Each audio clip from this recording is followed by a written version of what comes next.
Okay, today we are going over the Buffalo Sabres. Welcome to Undrafted Hockey Fan. I'm Brad. We're going over the season preview for the Buffalo Sabres.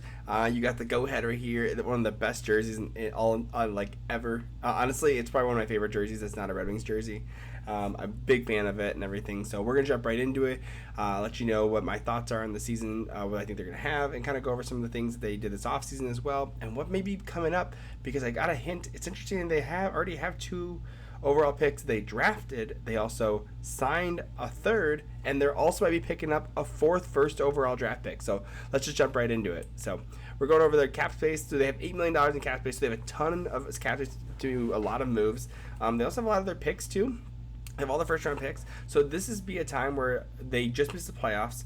If we go to the NHL standings, actually, they had just missed the playoffs right here. Okay, right here in the fifth spot right here, 91 points, just losing to Florida on that 1 point right there. So they were right there. So if this is the year to be going for playoffs, I could see them making that push. And to me, in my opinion, I think they're also going to probably get that wild card spot, pushing out one of the likes of the top four out in this division.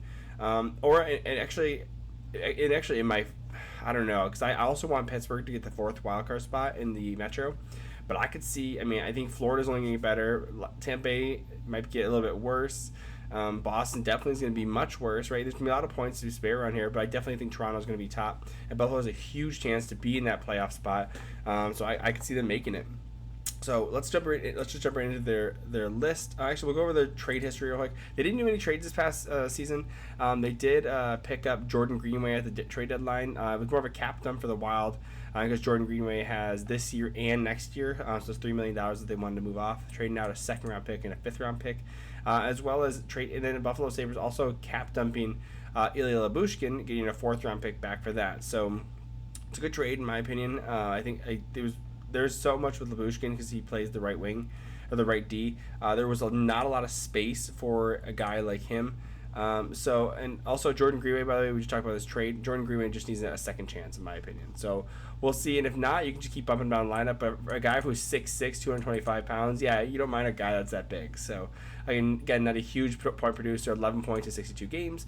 But again, you have a guy that's just a little bit more stability and can throw him in the bottom of the lineup. So I did want to go over what I just talked about with Lyubushkin. Going over their depth on right D, and everyone that can play right D. Actually, we'll go over to this page instead. Go into all their D and showing you all that they could do for right D. Rasmus Dahlin can play left or right D. You have Connor Clifton, who they just signed.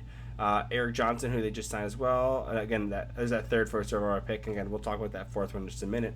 And then you have Yoki Haru. You have this guy right here. I don't know him, Jacob Bryson. I guess he's there. Of course, you have Owen Power as well, another first overall pick. So you have so much depth on the right side. It was like, where are you going to fit Lyubushkin in? He's a little expensive for what you got for him. So I just move him out. You brought some of this veteran leadership of Erik Johnson. I'll be able to mentor the first overall draft picks like Rasmus Dahlin and Owen Power. Definitely had a long career in the NHL with St. Louis and the Colorado Avalanche. Of course, Connor Clifton playing great with the Boston Bruins. So jumping over to their depth, and one of the things I want to talk about with them, and some of their, we'll go over their some of the things that they did this past year, re-signing their captain Kyle Okposo to a 1-year contract, as well as Zemgus Girgensson to a 1-year contract. Some of these smaller deals are here. Tyson Jost continue with him for another year, and then Connor Clifton again, like that 3-year contract that we just talked about. A couple ELCs, a couple minor signings right here, but nothing too consequential at this point, and really didn't lose anyone that big. It's really they just made some different moves, as well as bringing up Devin Levi to play goalie. And we'll just jump right into goalies actually. So they have quite a bit of depth on goal, not elite goaltending. Probably going to be in a more of a 1A 1B situation with Devin Levi. Probably, I imagine he's a rookie, so I don't know if he's going to start the whole time, but I could see him doing a lot of time in net because he's going to be the goalie of the future. And he was picked up in a trade with Florida as well. Eric Comrie, I don't see him being. He's maybe the veteran, maybe their veteran in this case, right? Where he's going to be the support for Levi. He's been in the league for quite a bit. And then, in my opinion, going down to their other goalies that they have in the system, Ukko-Pekka Luukkonen as well as Dustin Tokarski. So, in my opinion, you don't want to do two rookie goalies of Ukko-Pekka Luukkonen and Devin Levi, because they, is your young goalie. It's a very mental game. So what, in my opinion, you would do is you'd do Eric Comrie, and you'd have him or by him. I'd have Comrie up as your A1A, probably your starter. Probably do 40, just split the games 50-50 with Devin Levi. Get them both a lot of support. And again, Comrie's your veteran in this case, a little bit older. And then you have Ukko-Pekka Luukkonen down the AHL with Dustin Tokarski, and you have him mentor him as a veteran leadership, right? Dustin Tokarski's been doing this for quite a bit. He's 34 years old and been playing a lot of goalies. So that's my opinion on how you would do that and how to properly develop them. Because the thing is you have these two goalies who could be goalies of the future. And Devin Levi looks super promising, but again, Ukko-Pekka Luukkonen can play well as well. So what do you want to make sure that they develop properly. That's I think that makes the most sense to me in my opinion. Going up to their lines, so having some great scoring. Mind you, this is a what they call the glass cannon, I believe was the phrasing I heard. They had so many. They had their goals. Their plus or minus goals differential was crazy. They scored a ton of goals, but they let a ton of goals in as well. Probably one of the reasons they led them not making the playoffs. So hopefully with Devin Levi they can bounce back with that. But you can see this top line right here. I mean, all three of these, Skinner, Thompson, and Tuck, all doing over a point a game. Thompson having a 47 goal, monster season, matching 47-47. Monster season for him. And by the way, only forward line that is a plus, right? 15 plus 15 plus 4 and plus 14. And look at the next three lines, all in the negatives, right? So that just shows you the amount that they need to bring up in this case of, hey, you need to play defensively, right? And of course, you got Rasmus Dahlin, just a monster season as well. But again, you start to see the production starts to dwindle as you go down. And the thing is that you are looking to secure, again, if they're looking to secure a playoff spot, which in my opinion they should be, and they're probably looking to do, I think that they're going to end up probably signing Patrick Kane. It's either him going to either Buffalo, in my opinion, or the Red Wings. I think there's two reasons. Buffalo, he's from Buffalo, so we could see him wanting to come home.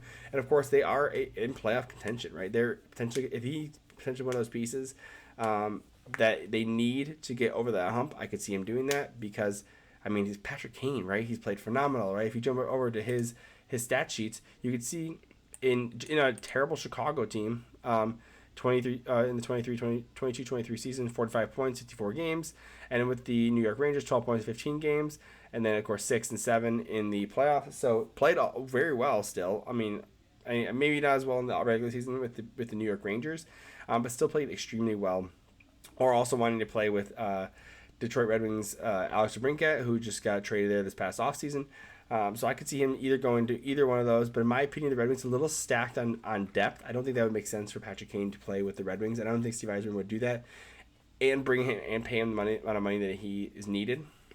And by the way, both teams have the money, but I just don't see him going there. I actually see a better spot for him on the Buffalo Sabres because he plays the right wing, right? So you have a young guy in JJ Peterka. Only put up 32 points, 77 games, but definitely has a lot of potential in this kid. But mind you, you're going to leave the top line alone, right? And then again, your right winger, if you can move JJ Peterka down to third line, right? Victor Olsen can move down, and then Kyle Okposo can, I don't know where he's going to go as well, but you're going to have to move him around. He's also your captain, so you don't want to be scratching your captain, but you have a lot of fluidity here. And mind you, Peterka can play left or right wing. So let's say Jordan Greenway is not working out as well. You drop Peterka down to the left wing on the third line, and you have Kane play on the second line or third line. That'd be huge. Especially, again, that's if Kane did have his resurfacing, his hip resurfacing done this past season, or past off season, so he's definitely in recovery still. He's been on skates, the reports say. So it is possible that he could come back and maybe he wants to play for the Buffalo Sabres, but I'm not sure, man. It'd be exciting to see him play there, especially because it's a hometown for him. So that would be exciting. So again, there's a lot of fluidity. It's very exciting for the Buffalo Sabres. I'm like a Buffalo Sabres is like my tier 2 fans, right? Like I have my top fans. I'm a Red Wings fan, Sharks fan, Stars fan, and then there's like Philadelphia, Buffalo, even a little bit of Arizona I kind of like. There's some I have a little heart for some of these guys.